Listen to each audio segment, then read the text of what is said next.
How did it begin? This electric dream that changed the world. This treasure that shines so brightly that travelers have braved deserts and oceans just to gaze upon it. Neon. For me, it began as these things often do, with a dame. She entered my downtown office and my life with an intriguing envelope clutched in her hands and a strange, cool glow in her eyes. Are you Johnny Ace? That's what the sign says. I have a job for you, Mr. Ace. Do you like finding things? Well, that all depends. Will I like what I find? I don't know what you like, Mr. Ace. I should have known from the start she was playing me. It was Neon she loved, but I hummed her tune anyway. Those eyes. When I looked at the old photos, I saw they were shots of some of the most famous of the great original works of neon art, taken in their heyday. Neon, the 1940s. Light bulbs without a glowing wire inside, filled with rare glowing gas. Neon. They were tubes you could twist into any shape or into letters. A perfect lure for tourists on an evening drive. While dead and dusty in daylight, in deep night, neon signs glowed and writhed like phosphorescent eels in the ocean depths. Here in the present day, they grew, took enormous shapes, until they formed a landscape never before seen. Like moths, people who love the night collected here to bathe in the mist of color falling from the darkness. And some of these neon colossi began to disappear, like the trunkless legs and broken face of Ozymandias. They lay in the merciless sun, slowly covered by shifting sand. Then they vanished. This dame wanted me to find where they'd gone. Of course, she also wanted other things, but that's getting ahead of my story. The Hacienda, the last hotel, all alone at the end of the strip during the 60s. That's the Hacienda Caballero. Bright boy. The Flame, #1 Desert Inn Road. I would have been a fly on the wall at that little rendezvous. There were no flies at the Flame. You aren't old enough to have hung with the hipsters at that classic joint. Andy Anderson of Anderson Dairy. Some thought he got up early. I always thought he stayed up late. The Chief Motel on Fremont Street. The little motel at the end of the most famous 15 blocks on Earth. Aladdin's Lamp. The Three Wishes. Gold dust in the eyes of dreamers. But they had all disappeared. And if finding those signs could make her heart beat faster, then I wanted to find them more than she did. Well, Dreamer, do you think you can find them for me? What could I say? So I slipped a pair of arch supports into my gumshoes and hit the hard, hot night streets. You don't see heat waves at night. You feel them in your brain. I saw neon, light everywhere, but it was all new. There was computer-controlled whiz-bang gadgetry, but where were the tubes of yesteryear? The arch supports had pancaked by the time I greased the right palm. Finally, somebody talked. Ask the Weasel.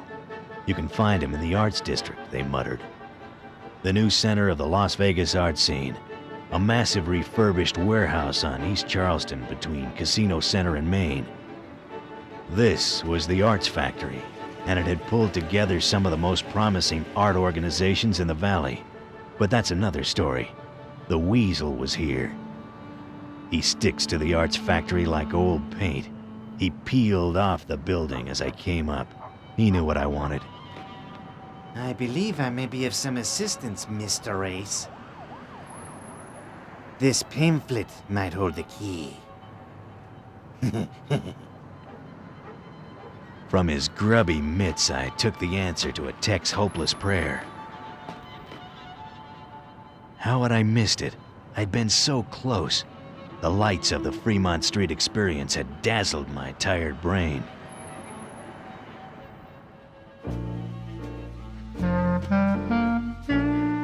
But now, a few steps out of the canopy, there it was. The great what's-it, the Holy Grail. Now the faithful bloodhound could drop the bone at the lady's feet. This place was huge, an open-air museum at the intersection of Fremont Street and Las Vegas Boulevard. The flame hadn't died. It still burned with the passions of the early 60s. And there's Andy Anderson, still going door to door since 1956.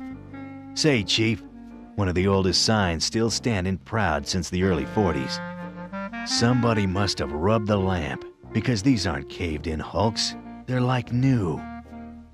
And he's up there surveying the whole hacienda just the way he did when he first reared up in 1967.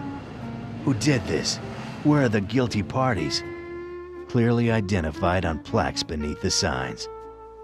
These are the people who bankrolled the operation, and more are joining their ranks, reviving other signs that tell the story of this town. But I wasn't done yet. There was more. What about the signs on buildings now? Of course, this is how they intend to preserve the rest of the neon signs in Las Vegas, the ones that have historical and artistic value, but are still in use. The Neon Museum Board was quietly approaching those businesses that possess them to see if they were interested in letting their neon wonders become a part of the city's living museum, meaning that in the event these owners ever sold their properties or planned on removing their signs for some reason, the Neon Museum could accept these historical fixtures immediately without having to hunt them down. Yeah, these folks were no patsies. But there was still one thing I couldn't shake, one troubling idea that just kept rolling around like a scratched cue ball on a pool table. There were lots of rare and beautiful neon signs that deserved to be memorialized forever in the Neon Museum. But instead, most of them were in other places. Places like the Neon Boneyard. They were waiting, just waiting in the dark for the help they needed to shine. And so was Miss Neon. I knew you'd get here eventually, Johnny. You've seen it, haven't you? Tell me you've seen it, Johnny. The Neon Museum? Yeah, I'd seen plenty, and I told her so in a language I knew she'd understand.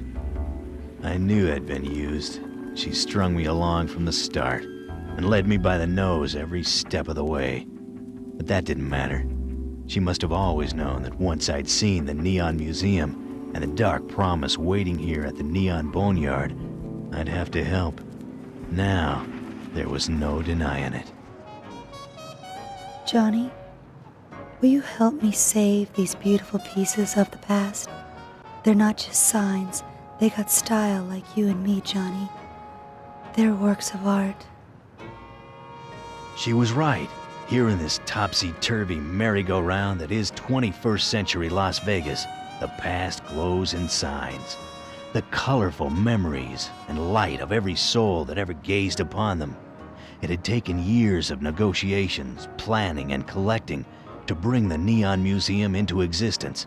A massive, expanding public art arena that would forever keep the most unique and glimmering history of Las Vegas alive, aglow, and accessible to everyone, 24 hours a day. But what can an ordinary Joe like me do? Johnny, it's easy. You and me can get together and adopt. Yeah, that's it. We could adopt a sign ourselves. And if times get rough, we could always just adopt a Watt, whatever it takes. Baby, times may get tough on this dark journey, but we'll always have neon. Why am I telling you all this? Because you too can have the start of a beautiful friendship. Just do one thing for me. Say you'll keep the lights burning.